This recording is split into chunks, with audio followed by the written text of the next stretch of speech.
لوگوں، ایک مثال بیان کی جاتی ہے، اسے غور سے سنو کہ جن لوگوں کو تم اللہ کے سوا پکارتے ہو وہ ایک مکھی بھی نہیں بنا سکتے اگرچہ اس کے لیے سب اکٹھے ہو جائیں، اور اگر مکھی ان سے کوئی چیز چھین لے جائے تو اسے اس سے چھڑا نہیں سکتے۔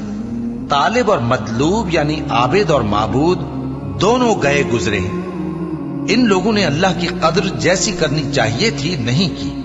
کچھ شک نہیں کہ اللہ زبردست ہے، غالب ہے۔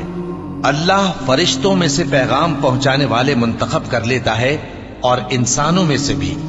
بے شک اللہ سننے والا ہے، دیکھنے والا ہے۔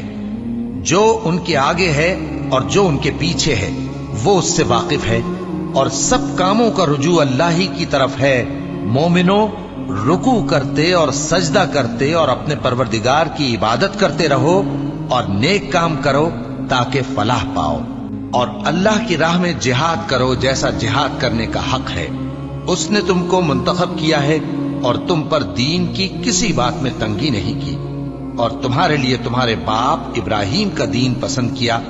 اسی اللہ نے پہلے یعنی پہلی کتابوں میں تمہارا نام مسلم رکھا تھا، اور اس کتاب میں بھی وہی نام رکھا ہے۔